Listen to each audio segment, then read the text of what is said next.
Bonjour à toutes et à tous. Nous vivons une époque formidable où même le président de la République avoue à la télévision qu'il est venu pour faire la déconstruction de la France. Donc les masques sont tombés et je me permets de faire ce genre de vidéo où je vais franco nommer l'ennemi tel qu'il est et tel qu'il agit. Je voudrais dire que ce régime, qui n'est pas seulement le régime de M. Macron, mais ça remonte déjà à quelques années, ce régime déconstruit la France, notamment en déconstruisant ses élites. Qu'est-ce qu'il fait? Il fait la promotion des médiocres. Vous voyez au gouvernement, il y a plein de gens, je ne vais pas citer les noms, vous vous posez la question, vous vous dites comment cette personne a pu devenir ministre ou secrétaire d'État. C'est affligeant. Eh bien, c'est une politique parce que la promotion des médiocres est tout bénéfice. D'abord, le médiocre, il a tendance à être fidèle et loyal à son maître parce qu'il sait qu'il est là par accident et qu'il ne dépend que de sa loyauté, non pas de son talent. Le médiocre n'a pas l'élaboration mentale pour remettre en doute toutes les conspirations, les manipulations et les mensonges d'État.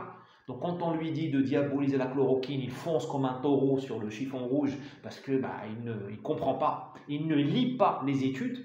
Quand on lui dit de diaboliser telle ou telle personne, il le fait pas avec la vengeance du cancre. Quand on diabolise Raoult ou Perron, on diabolise, ou cette dame-là, la généticienne, j'ai oublié son nom, c'est la vengeance du cancre contre le premier de la classe. C'est ça qu'il faut voir.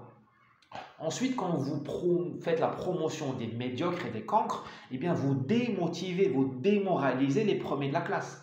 La graine de De Gaulle, la graine, je ne sais pas moi, de Pompidou, la graine de Napoléon, la graine de Mendès France, vous les démotivez.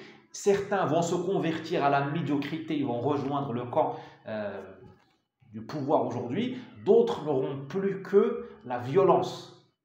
Ils auront à prendre le maquis. Or, le maquis, il faut des muscles et ce n'est pas donné à tout le monde. C'est plus facile de prendre le pouvoir à la Gramsci, comme l'a fait la gauche, avec des gens, des nains, des eunuques qui nous gouvernent depuis les années 80, que de prendre le pouvoir par le maquis. Parce que là, il faut avoir de la chance, de l'intelligence et beaucoup de cojones. Beaucoup d'ingrédients très rares par les temps qui courent. À bientôt.